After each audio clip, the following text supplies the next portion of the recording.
Back now with the 3-year-olds, a lot less 3-year-olds as we start to weed out the horses. Now they're about to turn into aged horses, right? 4-year-olds. So how did our 3-year-old stack up a Handsome Face? That was an abysmal acquisition on my part. Abysmal. And I don't dislike the animal. What he needs is probably some time off, but he's just not good enough for us to give him the time off. So we are about to take a bath on a Handsome Face, and it's just one of those things. We're going to have good acquisitions and we're going to have some poor ones, and I will lay the blame of a Handsome Face squarely at my feet. That's my fault. Probably should have sold him for whatever he was going to go for the last time we put him up for sale. It's pretty clear to me now, like Red Overbach, a little tired.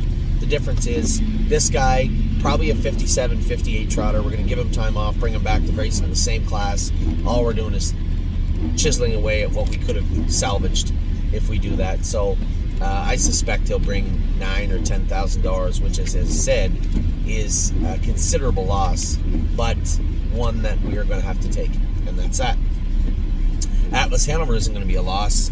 He looked fantastic again the other day. He kind of wasn't in a great spot with him, but it was pouring rain. Like, you know how much I like the rain. Nobody likes to race in the pouring rain and the mud. Timmy got away in a tight spot with him, kind of got jammed up. We were lucky that the guy just kind of moved out of the way coming out of the turn, and he shot through the inside, closed up very strong. It looked to me in the last turn, I was saying to myself, oh, I'm going to have to turn this guy out because this isn't going well at all.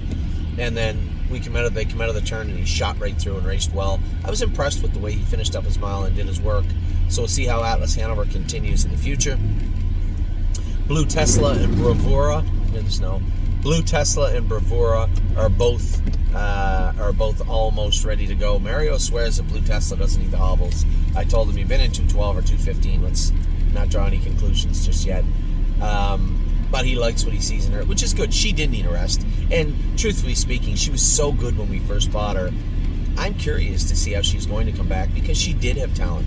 Winning 56 on a half-mile track, looked very, very good. 4 starts in a row, looked extremely dominant in that class, and then just came off the rails when she tied up after a short break when Northfield shut down. So I am interested to see how she's going to come back. Brevora, she's not as good as Blue Tesla. Is there a spot for her to race competitively and do well? I hope so. She's shown talent. When we bought them, I thought of the two of them, she was way, way better than Blue Tesla. It just didn't work out that way. So we'll see how Brevora comes back here as a 4-year-old in 2023. Just a second. Goodness. Dustin Hanover is making his first start. Drew the rail. We've been drawing good. We've been wasting all our best draws on horses that didn't really need it lately. So drew the rail with Dustin Hanover on Wednesday. He's in a class. He should do well. I trained him in 57 or 58 the other day. He should be probably good. I really like the horse. I like horses that take the time we've given them and really mature and grow up, and they feel like they want to come forward.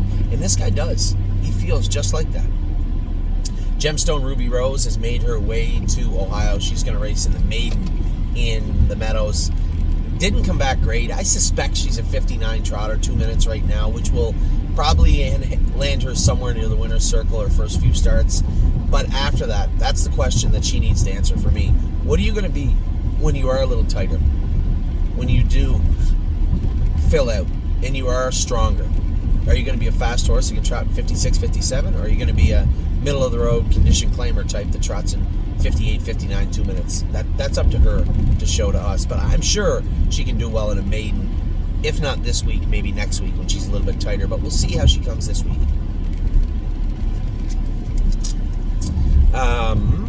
Grace is up for sale on Monday. Now, I do have to protect her a little bit. Man, she did look good the other day. There has to be a little protection of Grace given. So we'll see what happens. I suspect she'll sell. I know a lot of people call and say, please don't sell her. She's doing good. I really like her. And, out of her, Jeff made a great point that out of her last 13 starts, she only missed 1 check. I get it. Nothing you said is wrong. It still does not change the trajectory of her moving forward.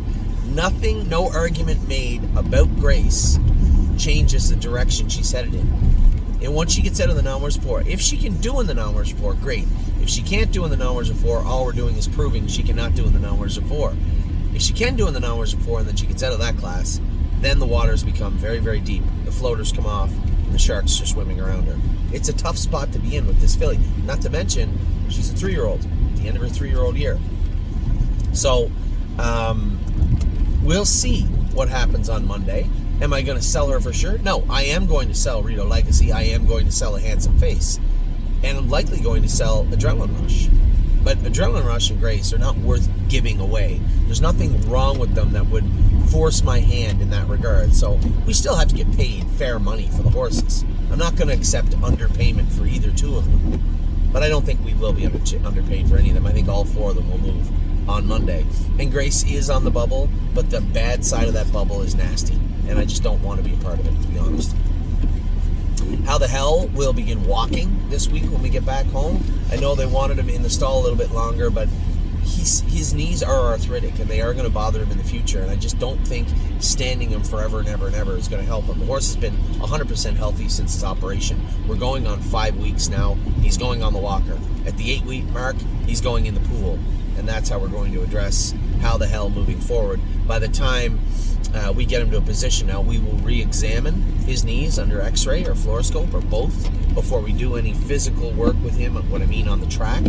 So I would say at the 90-day mark, we'll bring him back over to McKee's, get him fluoroscoped and or x-rayed, and say, okay, this is where we're at with the knees, this is where we're at with the process at hand, and this is how I think we should address it moving forward. That'll be up to Dr. McKee, but for now, he is going to begin walking next week on the walker. J.K. Mickey Mantle was great last night. Yes, I wish James had moved him in the last turn. It would have been awesome.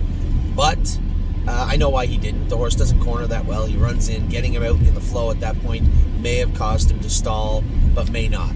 Now, if he drives him like that in the final, it's not going to be a very white Christmas. It's going to be a bloody Christmas. But I don't think he will. I think James just erred on the side of caution because he knew the final was coming up. He knew he was getting in the final with only one division. In the position he was in, even a 3rd or a 4th, maybe even a 5th would have got him in the final. So I think he was just being cautious, and that's fine. Just don't be cautious in the final or bad things will happen. Kind of classy. This is the Schaefer's filly.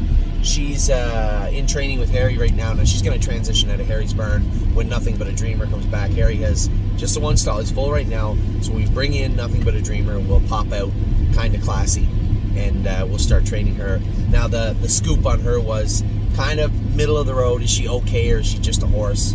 And I can't answer that question until we get a little closer to the races. Harry said the same thing. Seems all right. Does her work right. Is she fast? I don't know. I think Harry read into the lines too. I mean, and that's the problem, is that when the guy you're giving the horse to has a predisposition towards the horse, it's not easy to get a fair estimate. So we'll drop the hammer on her when we get her over to the other barn. Probably 3 weeks of hard training. She's been going for a while now. So Harry's been in, I think, I'm guessing 15 or 18. We'll put her in the race bike a few times before we qualify her, and then we'll have a pretty good idea of what and where Kind of Classy is heading. After that, Looks Like Money, one of the nicest purchases we might have made in quite a while. We made some good ones. Sintra was obviously a fantastic one. Locatelli was also. Patrick de Pirana was. Kings County was. And I suspect as we move further into 2023 and beyond, Looks Like Money will emerge as also a horse in that list for sure. The easiest kind of winner last week, and looks like much of the same headed his way potentially for Monday if he's as healthy as he was the other day. Matt's MVP raced good and had the races canceled. He's going to be back in to go next Thursday. Procrastinator. Harry's being a bit of a procrastinator with Procrastinator. I would have thought this horse would have been ready a couple of weeks ago. He's still getting close. Harry's always efficient when it comes to getting them tight and getting them to the track. So we'll give him, I'll give him the berth that he's asked for. I haven't pushed him at all on the horse, but I would have thought he'd been racing by now, but not the end of the world. He'll race soon enough. We'll have him ready to go, I suspect, surely the first week of January. Red Overbach going out to the field. I talked to James about it. He said, yeah, he just feels like he's a little burnt out, right? I moved him. He didn't feel like he wanted to advance or attack in any way. He did his work, did everything I asked him to do, but there was no feeling of attack.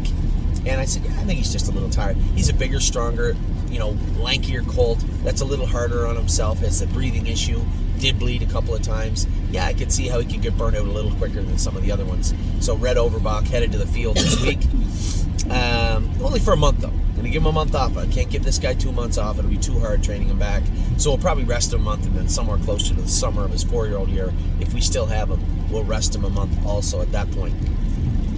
Renegade Gypsy drew the 10-hole. I'll get to drive Renegade Gypsy for the first time ever, and it will bother me, but I'm going to have to drive him easy. He's coming off, tying up. There's going to be no blasting him out of there. I know he gets a little strong at the gate. Now, I'm not going to get away 10th, but I would be a little surprised if I got away for a second or third.